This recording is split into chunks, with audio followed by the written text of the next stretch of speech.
Hello everyone. Video start करने से पहले मुझे आपसे एक क्वेश्चन पूछना है कि अगर अभी एफसीआई एजी3 की नोटिफिकेशन आ जाए तो आप लोग कितना रेडी हो एग्ज़ाम के लिए। जब भी नोटिफिकेशन आती है तो दो टाइप के एस्पिरेंट्स होते हैं। एक जो स्टार्टिंग से प्रिपरेशन कर रहे हैं, जिनको नोटिफिकेशन का वेट नहीं है, और दूसरे जो सिर्फ नोटिफिकेशन का वेट करते हैं। वो देखते हैं कि नोटिफिकेशन आ गया, अब से हम पढ़ना स्टार्ट करेंगे। फिर वो मोटिवेशन इस बात के ऊपर डिपेंड हो जाती है कि मुझे बस एग्ज़ाम निकालना है, चाहे जैसे मर्जी हो। लेकिन हम कहीं न कहीं जाके ये भूल जाते हैं कि जो हमारे से पहले प्रिपरेशन कर रहा है, वो हमारे से बहुत आगे है पहले से ही। तो उस चीज़ का जब हमें आइडिया होता है तो हम और डिमोटिवेट हो जाते हैं। तो और जब एग्ज़ाम आता है तो हम अपना 100% नहीं दे पाते। हमें लगता है कि हमारी तो प्रिपरेशन इतनी है ही नहीं, और हम डिमोटिवेट होके उस एग्ज़ाम में इतना अच्छा नहीं कर पाते हैं। तो इस वीडियो में हम एफसीआई एजी3 के बारे में सब कुछ डिस्कस करेंगे। इस वीडियो के एंड तक आपको सारी इन्फॉर्मेशन मिल जाएगी कि एफसीआई एजी3 का एग्ज़ाम पैटर्न क्या है, सिलेक्शन प्रोसेस क्या है, और सैलरी कितनी मिलती है, और प्रीवियस ईयर की वैकेंसीज़ क्या थी, और बहुत कुछ हम इस वीडियो में डिस्कस करेंगे। तो वीडियो एंड तक देखना, ताकि आपको थोड़ी मोटिवेशन मिले और आप इसके लिए अच्छे से प्रिपरेशन करना स्टार्ट कर दें। आप सबको पता है कि एफसीआई की नोटिफिकेशन इस साल ड्यू है। आप सबने यूट्यूब पे देखा होगा कि आने वाली नोटिफिकेशन। लेकिन अगर हम फिर भी उसके लिए प्रिपरेशन नहीं कर रहे हैं तो हम खुद को डिसिप्लिन नहीं रख पा रहे हैं। ठीक है? तो स्टार्ट करते हैं। पहले हम इसकी सैलरी के बारे में डिस्कस करेंगे। तो देखो, अभी इसकी सैलरी ड्यू है रिवीजन के लिए। अभी कुछ टाइम में इसका रिवीजन होने वाला है सैलरी का। लेकिन अभी जो लेटेस्ट सैलरी है इसकी, वो बेसिक पे 28,200 से लेके 79,200 तक जाती है। ये सिर्फ बेसिक पे है। ग्रॉस सैलरी इसकी अराउंड 70,000 बनती है। उसके बाद हम सैलरी स्लिप अगर देखें तो बेसिक पे जैसे मैंने बताया 28,200 है। उसके बाद DNS allowance, house rent allowance, house keeping allowance, ये सब अलाउंस मिला के इसकी जो ग्रॉस सैलरी बनती है वो 61,556 बनती है। ठीक है? डिडक्शंस जो भी हैं इसमें वो 5,000 के अराउंड होते हैं, और इन हैंड सैलरी जो बनती है हमारी वो है 56,000 के अराउंड। देखो, ये सिटी टू सिटी डिपेंड करता है। ये जो सैलरी है ये हर सिटी वेरी करती है। ठीक है? उसके बाद एफसीआई अपने एम्प्लॉयज़ को बहुत सारे बेनिफिट्स देता है, जैसे पीएफ हो गया, gratuity, leave travel concession, leave encashment, medical reimbursement, NPS benefit, जो कि इस सैलरी के अंदर इंक्लूड नहीं है। ठीक है? तो जो ग्रॉस पैकेज बनता है वो 7.5 लाख के अराउंड बनता है। जो इन हैंड सैलरी है वो 6 टू 7 लाख के अराउंड बनती है इसकी। ठीक है? ये हम ओवरऑल बात कर रहे हैं जो पर एनम सैलरी होती है हमारी। ठीक है?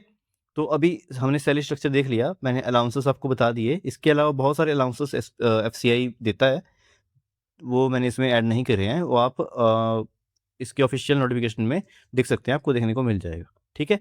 तो जब इसकी सैलरी रिवाइज हो जाएगी तो ये सैलरी थोड़ी और बढ़ जाएगी, तो ये 1 लाख के अराउंड अराउंड आपको देखने को मिल जाएगी। ठीक है? अभी हम इसका एजुकेशनल क्वालिफिकेशन देखते हैं। एजुकेशनल क्वालिफिकेशन में इसमें सिर्फ ग्रेजुएशन कंपलसरी है, आपके पास ग्रेजुएशन डिग्री होनी चाहिए अगर आप इसमें अपीयर होना चाहते हैं तो। ठीक है? कंप्यूटर प्रोफिशिएंसी आपकी होनी चाहिए। अगर आपके पास कंप्यूटर डिप्लोमा नहीं है तो भी आप अप्लाई कर सकते हैं इसमें। बस आपको कंप्यूटर चलाना आना चाहिए, जो हम 1-2 दिन में सीख जाते हैं, इसमें इतना ज़रूरी नहीं है। ठीक है? बस आपको एक मिनिमम क्राइटेरिया है जो पास करना है, वो है ग्रेजुएशन। ठीक है? तो इसमें अलग-अलग स्ट्रीम्स में ये पेपर कंडक्ट करवाया जाता है, जैसे जनरल हो गया, रिपोर्ट हो गया, अकाउंट्स, टेक्निकल और हिंदी। ठीक है? तो जो मैक्सिमम कैंडिडेट है वो जनरल और रिपोर्ट के लिए एलिजिबल होते हैं। जो कॉमर्स बैकग्राउंड के कैंडिडेट्स होते हैं वो अकाउंट्स वाले डिपार्टमेंट में भी एलिजिबल होते हैं। तो जैसे मैंने लिखा है, एनी ग्रेजुएट अप्लाई कर सकता है इसमें। और जो अकाउंट्स वाला डिपार्टमेंट है उसमें आपके पास बीकॉम होनी चाहिए। उसके बाद हम टेक्निकल की बात करें तो उसमें एग्रीकल्चर या साइंस में डिग्री होनी चाहिए आपके पास, या कोई इंजीनियरिंग डिग्री आपके पास होनी चाहिए। ठीक है? और हिंदी की बात करें तो आपके पास ग्रेजुएशन की डिग्री होनी चाहिए, प्लस हिंदी ट्रांसलेशन की क्वालिफिकेशन सर्टिफिकेट या कुछ होना चाहिए आपके पास। ठीक है? जो जैसा मैंने बताया आपको, बीकॉम ग्रेजुएट्स जो होते हैं वो जनरल, रिपोर्ट और अकाउंट तीनों पोस्ट्स के लिए एलिजिबल होते हैं। ठीक है? अभी हम इसकी एज क्राइटेरिया देखते हैं। देखो, इसका जो एज क्राइटेरिया है वो 18 से 27 ईयर्स तक है। क्योंकि ये एक क्लरिकल लेवल की पोस्ट है, तो इसमें 27 तक एज क्राइटेरिया रखा गया है।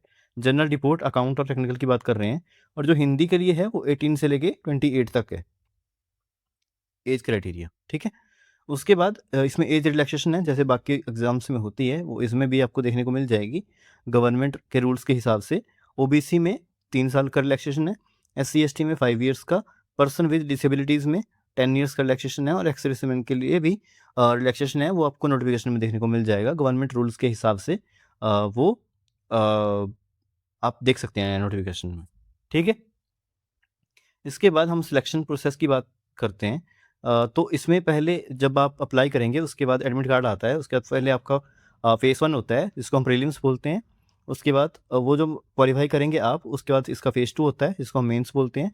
फेज़ 2 में अगर आपने जनरल और डिपोर्ट से फिल किया हुआ है तो आपका सिर्फ एक ही पेपर होगा।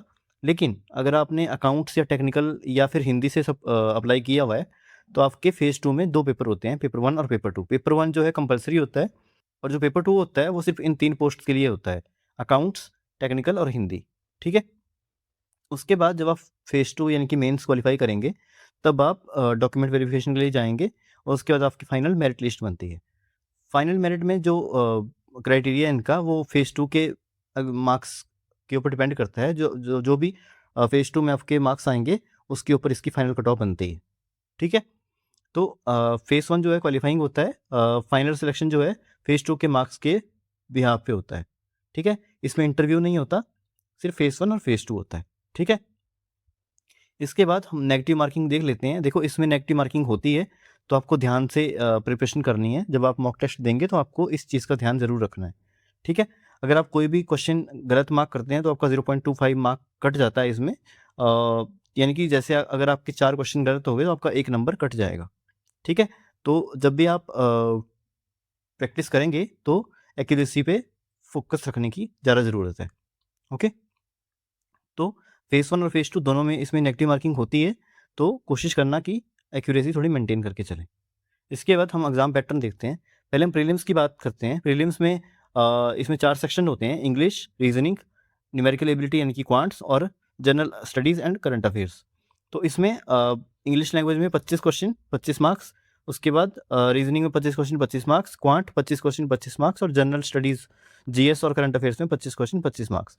इसमें जीएस जो है वो थोड़ी एसएससी लेवल की आती है, तो उसमें एक mix current affairs, static GK का ज़्यादा मिक्सअप होता है। मैक्सिमम टाइम्स हमने देखा है, लास्ट ईयर मैंने एग्ज़ाम दिया था, तो इसमें जो पूछा गया था वो स्टैटिक जीके थोड़ी ज़्यादा पूछी जाती है।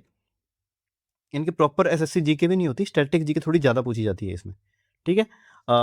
उसके बाद अगर हम वेटेज की बात करें 25% होता है हर सेक्शन का वेटेज, ठीक है। उसके बाद 1 घंटा आपको इसके लिए मिलता है, 1 घंटे में आपको 100 क्वेश्चन करने होते हैं, ठीक है। कलेक्टिव टाइम होता है, इसमें कोई सेक्शन वाइज टाइमिंग नहीं होती, ठीक है। प्रीलिम्स यानी कि फेज़ 1 क्वालिफाइंग होता है, जैसे मैंने पहले बताया। इसको क्वालिफाई करने के बाद आपका जो है वो मेंस होता है, ठीक है। तो मेंस का एग्ज़ाम पैटर्न देख लेते हैं। मेंस में सेम जैसा प्रीलिम्स में होता है वैसे ही होता है, लेकिन इसमें मेंस में इंग्लिश लैंग्वेज, रीजनिंग और न्यूमेरिकल एबिलिटी ये जो है फेज़ 1 की तरह रहते हैं, लेकिन जो जीएस और कंप्यूटर अवेयरनेस इसमें ऐड हो जाती है, जो चौथा सेक्शन होता है। तो इसमें जीएस थोड़ी सी डिफ़िकल्ट लेवल की पूछी जाती है, मतलब थोड़ा मॉडरेट बोल सकते हैं हम। 45 क्वेश्चन इसमें पूछे जाते हैं जीएस और कंप्यूटर अवेयरनेस को मिला के 45 मार्क्स के, यानी कि मेंस का जो टोटल मार्क्स होते हैं 120 होते हैं, इसमें से आपको कट ऑफ क्लियर करनी होती है, ठीक है। 90 मिनट्स आपको टाइम मिलता है इसके लिए। नेगेटिव मार्किंग इसमें भी होती है, जैसे मैंने पहले बताया था आपको, ठीक है। तो पेपर 1 का तो मैंने आपको बता दिया पैटर्न, ये कंपल्सरी पेपर होता है। पेपर 2 जो होता है वो पोस्ट स्पेसिफिक होता है, यानी कि अकाउंट्स, टेक्निकल और हिंदी के लिए जो अप्लाई करते हैं उनका ये पेपर 2 होता है, ठीक है। इसमें 60 क्वेश्चन होते हैं और 120 मार्क्स इसमें अलॉट होते हैं। हर क्वेश्चन 2 मार्क का होता है, ठीक है।